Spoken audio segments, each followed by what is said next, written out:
Hey guys, welcome back. Welcome back to day 2 of our movement challenge with Building Brilliant Brains. I'm Dr. Stephanie Rodsetter.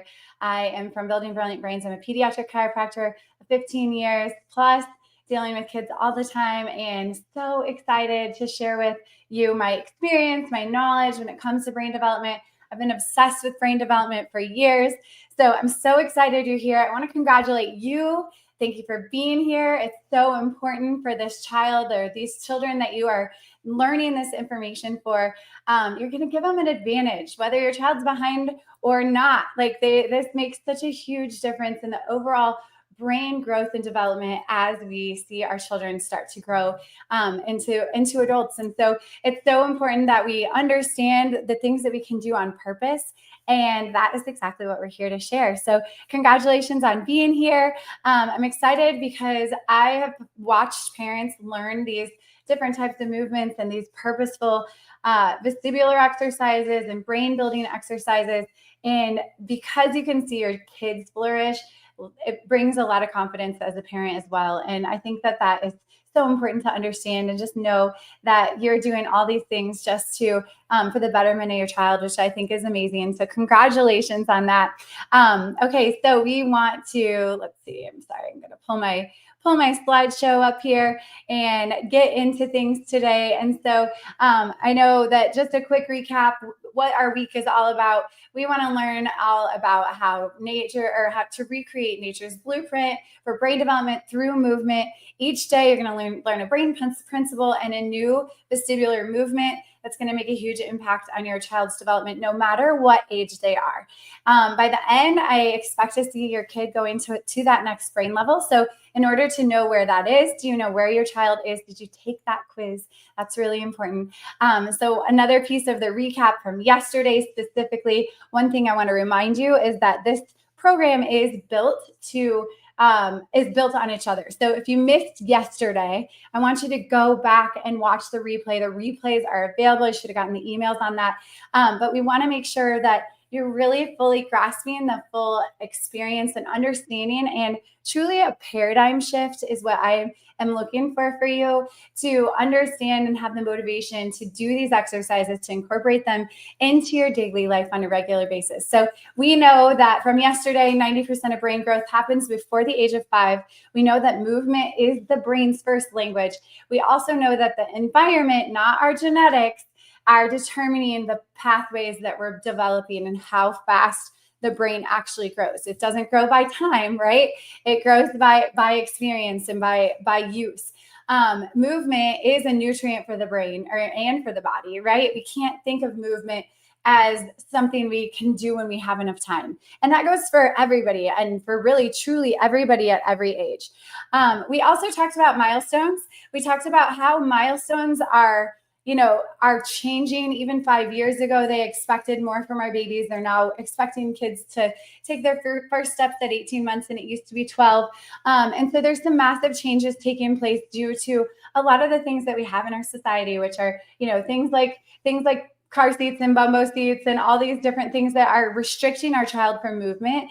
And therefore, we got to get movement back. And that's what I'm here to teach you.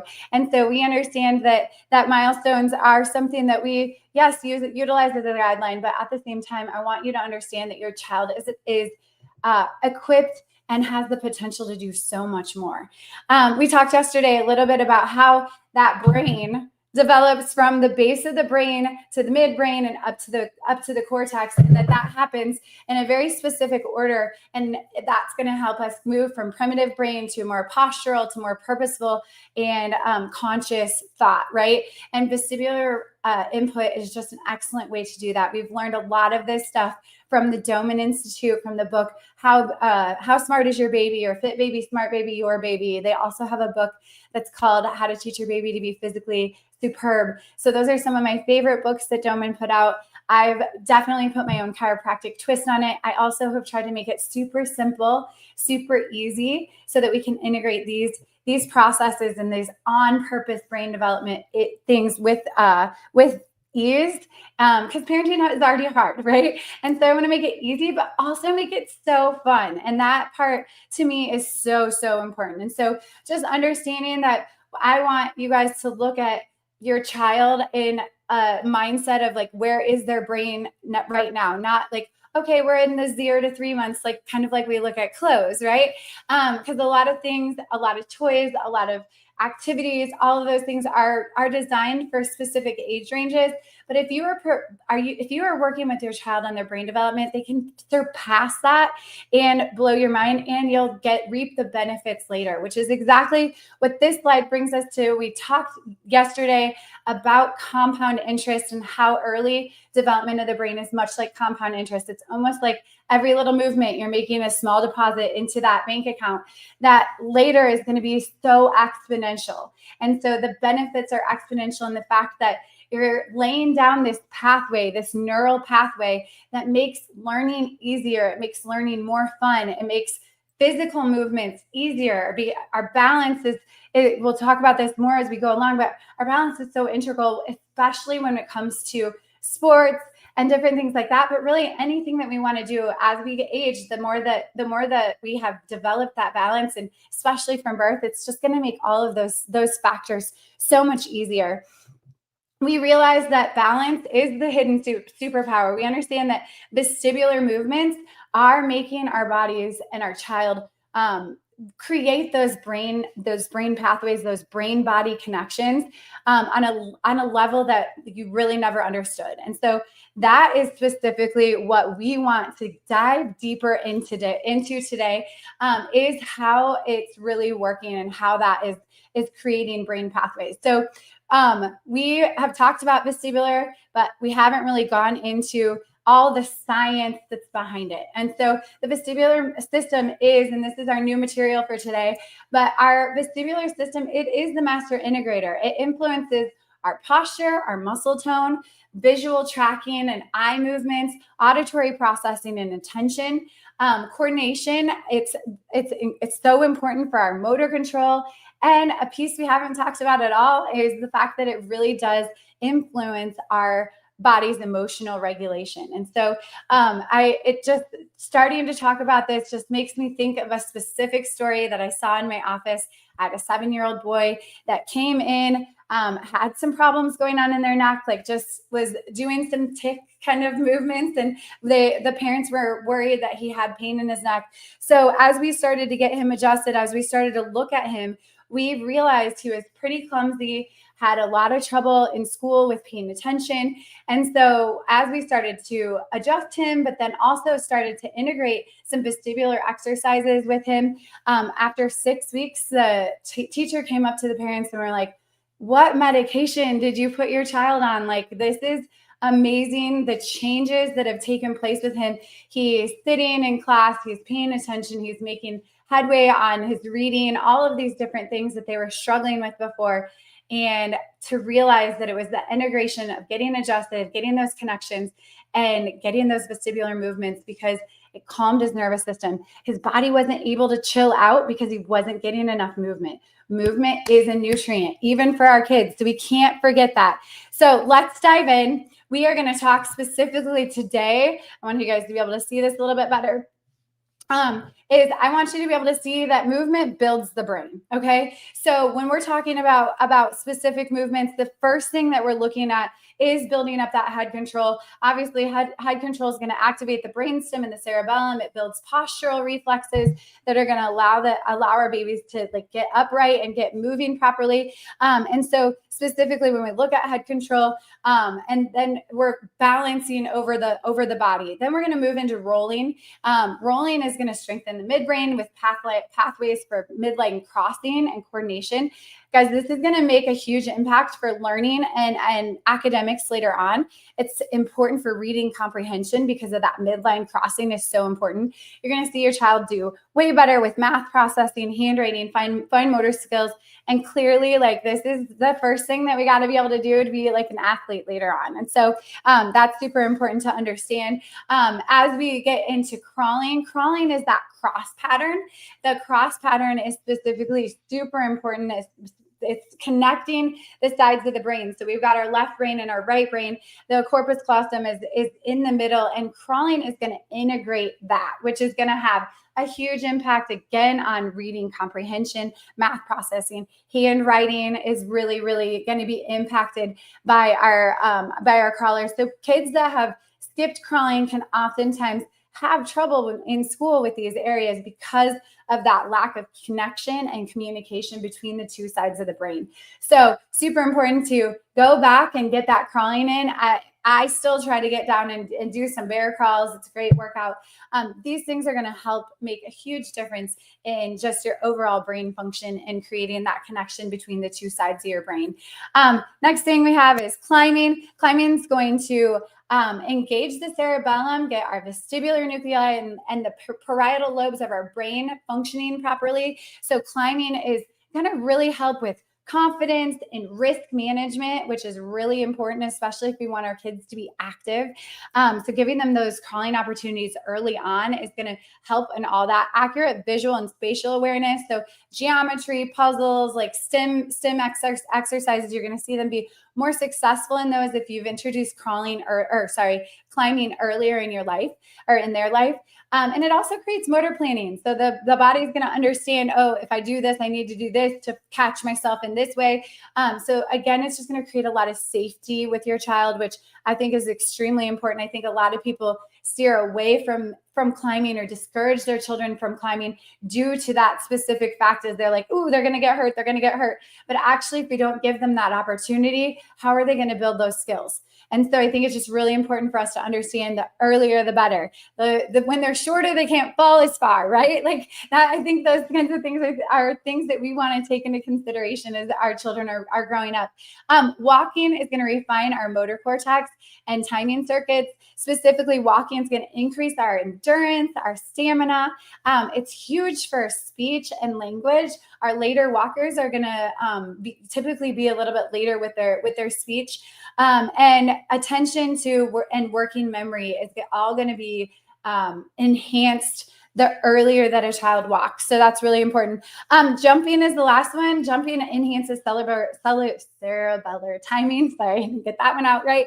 Proprioception, which is our body's awareness of where we are in space, and overall core control. And so I think a huge benefit that we also have to add to this is we get strong joints and bone density when we're creating impact often. So encourage your kids to jump. Always tell them, like, are you comfortable with that? Do you feel like you're going to make that? Like, giving them those kinds of cues for them to think through it a little bit, but at the same time, giving them the opportunity to experience that impact is so important. And it really does help in overall impulse control, which I believe is something that we all can be a little bit better at in our lives today. So let's look at this. We're talking about milestones. The first thing, kids are like astronauts learning gravity for the first time. So if you think about it, a baby is learning gravity for the first time, just like an astronaut who has to go out in space and learn the lack of gravity for the first time, right? And so head control, we're stabilizing in space. When we get to crawling, we're getting more of a shift in our center of gravity. Obviously, when we start walking, we're moving against gravity and getting our bodies moving in a specific way. And then jumping is a great way for us to predict gravity. And so I love talking about balance, and balance training is going to influence specifically every milestone because we are in an activity against gravity, right? And so looking at this, I want to go into a little bit more details about this specifically, because if we're improving our balance and our coordination, you're going to crush milestones.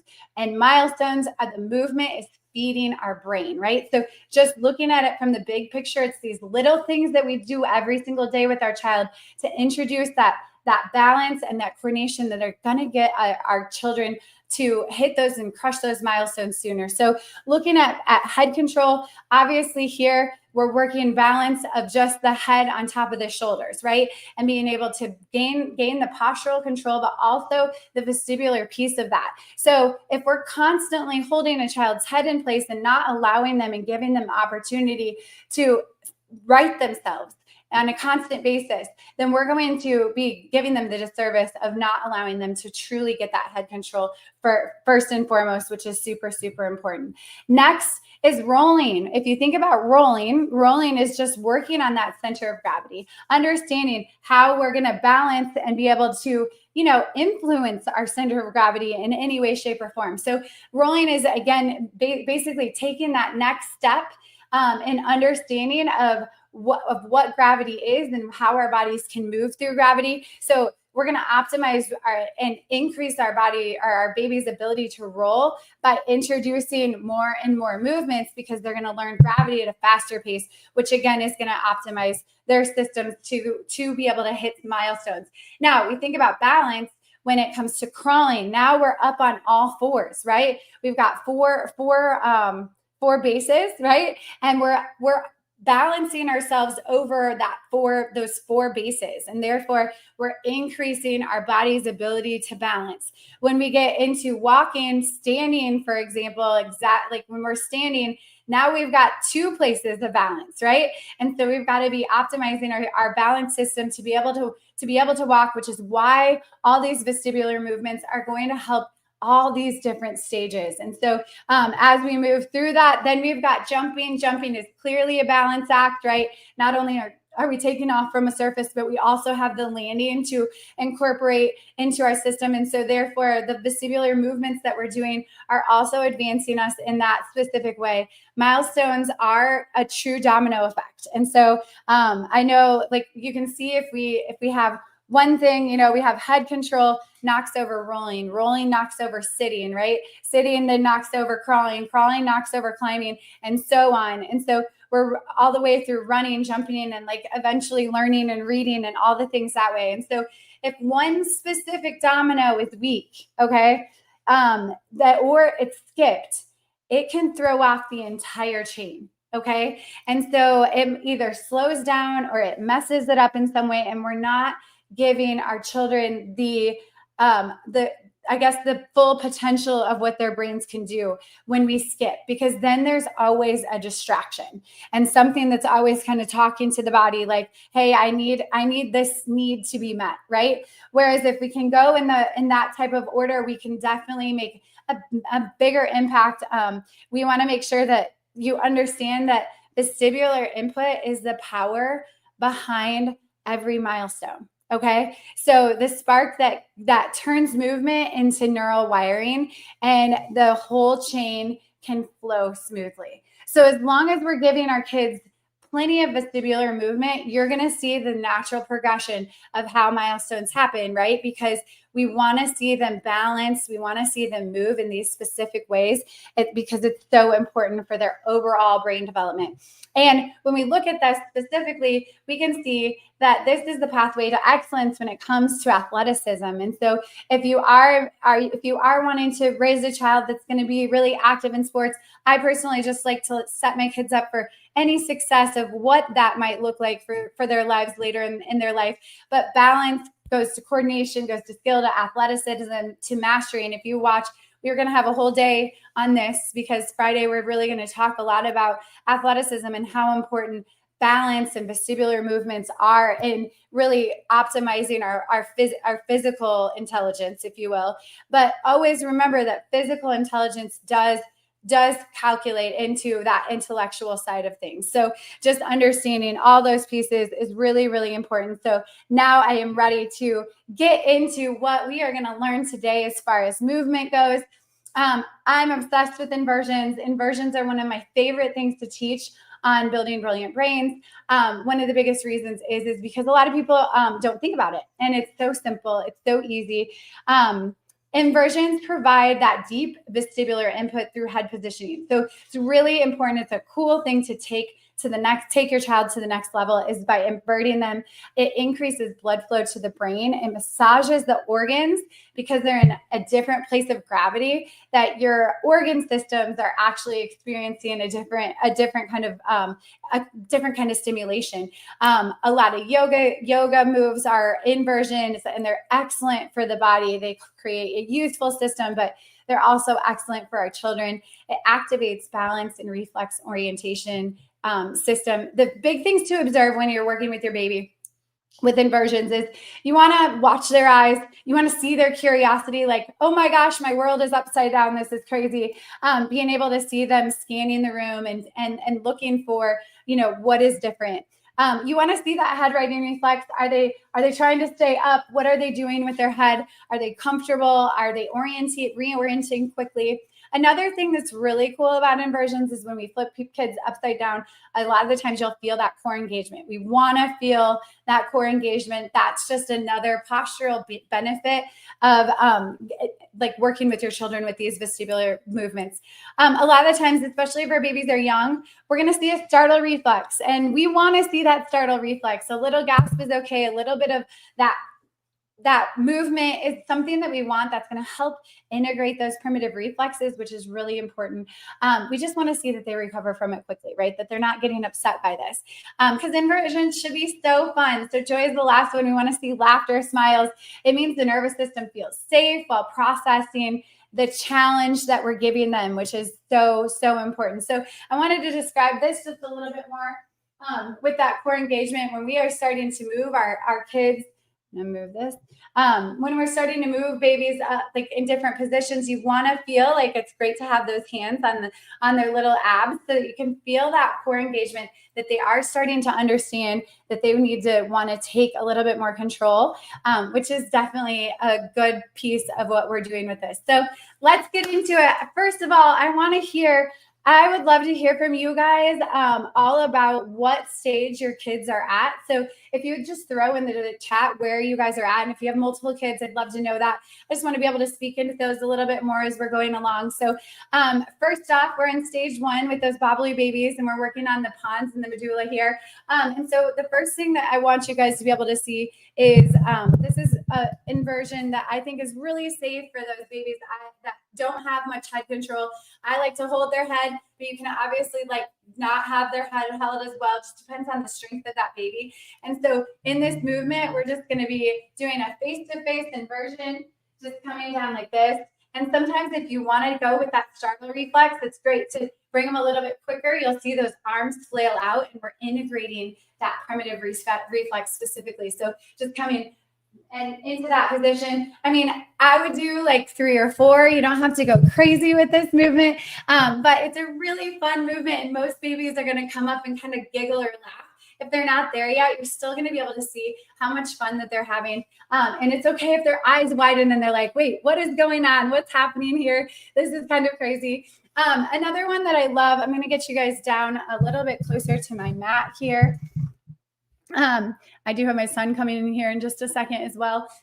But here, an inversion where you just specifically invert them. I think it's really important with this exercise that you are face-to-face with your babies. You can see if they're having fun, they're getting really red, different things like that. So you're going to grab right at their hips. So not grabbing their legs, but specifically at their pelvis. And you're going to just look at them, and you're going to lift them up and look at them face-to-face. And you can kind of move them around. And a lot of times you'll see that baby moving their head side to side, just tracking, and visually they're going to want to see things in a different way. And then I'll usually bring my arms back behind their head because you want to make sure that you lay them down without cranking their neck in any way, shape, or form. So that's a really fun exercise to do for those stage 2 babies.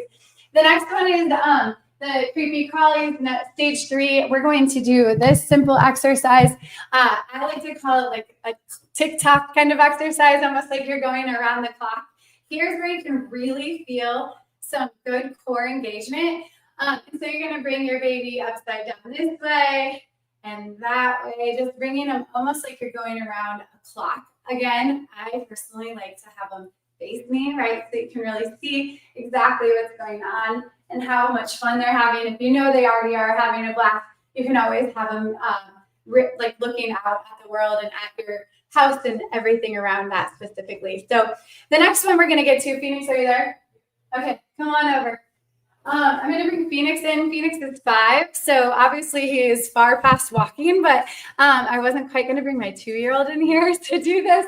And so we're going to start off with a wheelbarrow walk, which actually is excellent for any baby that's like struggling, not crawling yet, up on all fours, because you can really build up that arm strength. But it's an excellent inversion and kids love it. Do you love it, Phoenix?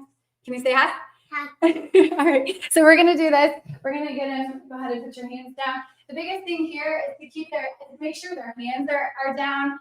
Let me see here. Stay there. I'm gonna move this just a little bit more. Good, awesome. And then you're gonna walk forward. Go ahead and walk forward for me, Phoenix. Good job. And then you can bring them. You can bring them down like this. But another really fun way to go. I'm not sure if we have quite enough room here. Here, Phoenix, come back. Go back into that, and go ahead and put your arms down. Good. And go ahead and roll yourself forward. Hold on. Yep. You can have them tuck their head. Tuck your head. Tuck your head. Awesome. And then let them go over that way so that they can actually add a little flip to the end, which is a really fun way to end an inversion and keep that exercise really, really fun. So the next one is our steady strides. So I'm going to show you this one with Phoenix is a little too heavy for me, I think, for this one. I think it's a little too heavy for me, is to just grab baby. You can grab them from standing position or whatever, but you're just going to bring them upside down like this, and you're just going to twirl them around. So they get a little bit of spinning along with their inversion. I was doing this with my daughter this morning, actually, to get this little picture and she was cracking up, thought it was the funniest thing ever, and asked for more. So you're going to see kids at this stage are going to be obsessed with these movements. They are really so much fun and such a great bonding experience to hang out with your kids in that way. The next one is an inversion of just simply going into that forward roll. So come on over, Phoenix. All right. So, sorry. Okay. So we're going to go ahead, and here we're going to have them keep their hands up. Again, really encourage them to tuck their head, and you're going to come forward that way. And a lot of the times at this point, after you do this a few times with your kids, at this Speedy Strutties, stage 6, some of these kids can actually do this all by themselves, right? They'll be able to do those forward rolls all by themselves, which is really fun. Okay, let's get into this next one. And so this one is specifically really good for even lymphatic drainage. It's a great way to stimulate our parasympathetic system, but it's an awesome inversion. So this is a great exercise to do right before you go to bed. Do we get to do this right before bed? Do we go to bed sometimes? No. All right. So come on over. We're going to put our legs up the wall. Nope. Remember, sit and face this way. Yeah. Phoenix, we did this earlier. Yeah. There we go. Ready? And legs up the wall. And so they're just going to hang out here for a minute or two. This, again, is another great movement, a great way to position the system. It directs the blood flow in the opposite direction, but it's a great movement, a great way to get some body control and a different type of position. All right, and then the last one, you're going to be excited about this one, Phoenix, is we're going to do some handstands. And so, yes, you know. All right, so go ahead and face the wall. That's the one you were hoping to do already, right? And so you get them up, on your hands, remember, on your hands, yep. And we're going to go right up against the wall, and you can leave them there. You can help them out, right? Stay up there, Manny. You ready to come down? Good job. So inversions like that are also going to build a lot of strength in the arms and help the system overall, really understand gravity in a completely different way, and really flipping everything upside down. You want to stay by? Thanks for helping me. All right. Thanks, buddy. All right, so that concludes our inversions today. I do want to just throw in one little extra. One of my favorite things okay. Another thing that I just absolutely love to teach is different ways to pick up your kid. How many times a day do you pick up your child, right? And so I think it's so important to understand that every time you pick up your child, you can be doing specific things. And so I wanted you to see what it can look like to do an inversion when you're picking up your baby. So whether your baby's down crawling, when you come up to pick them up, it's fun to do a little bit of an inversion this way, right? And bringing them up like this. You can also, I love to have them, they're even on their back. You can bring them and flip them, right? so that then as you come through, you can just bring them up to you like this, and they get a little bit of inversion and a little bit of a flipping motion, which is really, really fun. So just another add-on when it comes to things moving along. Most of these, so good, great question. Can you do pretty much any of these at any age, barring the ability to hold themselves up, of course? Absolutely. And so that is one of the things, like a lot of the exercises are important that we have good head control. So I think it's most important to understand how the progression moves when it comes to our teeny babies, right? But as they get older and they have good head control, good body control, yes, you can utilize all of these exercises and really get different kinds of inversions into your child.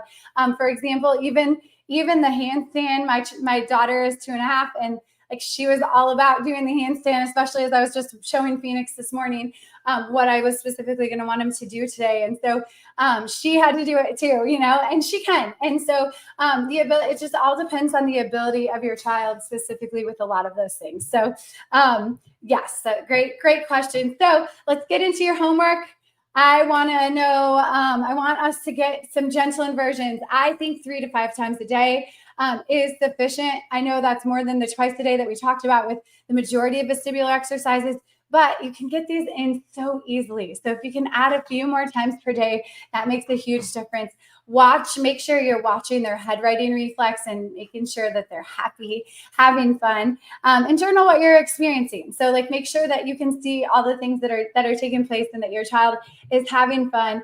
And again, I just want to remind us all, like my biggest point that I want to make sure that everybody understands every day is that movement's not optional at any age. It's a nutrient for our body. We got to have it. And you can see, especially looking at things today, how important it is for us to get our babies moving. Even newborns, they need motion. It's a nutrient, right? And so we can't forget that how important that specifically is at this point in time. So let's get into some questions. I loved today. I think that having all these vestibular movements and understanding how it's impacting milestones makes such a massive difference. And I'm just so excited for you to see how much it impacts your body, your kid's ability to move milestone wise. Okay, so let's get into some questions. Will too much movement while she's sleeping hurt my baby at night? No, I am not a huge fan of bassinets, but I'm not bassinets, but at night I'm moving bassinet. Okay, I've never really had a lot of experience with bassinets that move, but rocking is clearly a lot of babies love that. The biggest thing that I would say is I think it's important as well for them to have time where they're just still, because you want their brains to equate sleep with stillness, so vestibular movements while they're sleeping, obviously rocking them to get them to go to sleep is a great way to rock, to go with things. But I think it's important that you also experience stillness. So I would say, if it's going to be timed and it's, for a short period of time, or it's, they're waking up and you want to get them back to sleep, having the rocking feature on, I think is okay at that point. But I think it is really important to also get your baby to understand and experience stillness as well. Okay, you gotta go get Karen. Okay, please. Okay. My baby is mastering rolling from back to front, and occasionally rolls from front to back. Some days she rolls front to back a bunch, and then she goes days without rolling from front to back. Any advice? Yes. Okay. So let me just show you this. I think it's really important. Babies that seem like they're, liking one way. First of all, I want to say this is totally normal. Okay. So we see this kind of thing all the time, but at the same time, it's really important for you to understand that you can also help your baby in some of these motions. And so let me just show you this sorry, Phoenix is back, with my baby here. And so baby is rolling. Okay. So putting them on their front, on their belly like this, helping them. It could be something going on in their neck. That's something we see oftentimes, because rolling especially from front to back, has to be initiated by the neck. So if you want them to roll to the right, you want them to look left. So a lot of times what I'll encourage my patients to do is go ahead and help their head turn. And a lot of times they'll go ahead and move their body the rest of the way. So they either need more mobility in their neck, or sometimes they need to be adjusted. That'll make a really huge difference. But otherwise, like, they obviously are not ever doing it, so it's probably not terrible, you know? So being able to just help them in that way, you can see that's going to help them move over to the side. A lot of times it's that freakishness of like landing on the back that is almost like a lot of babies will startle from that as well. And so they might just need that vestibular experience that you can help them through. And so go ahead and spend some time with them, specifically with them starting on their stomach and going to their back, or opposite. I'll show you if some kids will not do the opposite direction. And so having them lay on their back, you want to just help their hip a little bit. And a lot of times you'll see their core engage, you'll see that movement come, and they're working that core, but you can help them so they can have the satisfaction of that rolling motion, which is so important for them to actually be able to roll and truly understand how their bodies can handle that center of gravity when they're rolling. All right.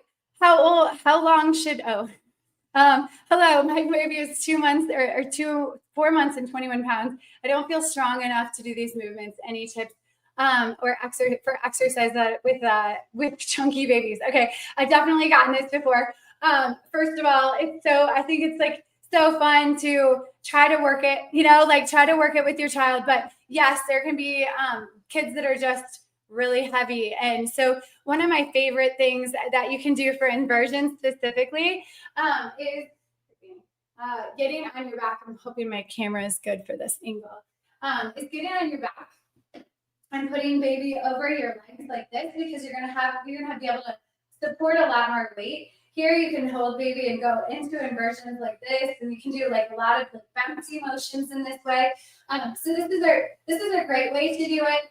Another thing that you can do is wear your child. So at 4 months old, I think your kid is gonna like really love being worn. So being able to get some of those vestibular movements in while you're wearing your child. I'm just gonna show you guys that really quickly, especially for inversions. But wearing your kid is a great way to get vestibular movement in, instead of your kid staying, for example, in the car seat, or even putting them in a stroller where they really can't see and they're really not getting any motion. And so I'm a huge fan of baby wearing. It's great for the baby's brain. Obviously, they are locked in, so this is not taking the place of floor movement.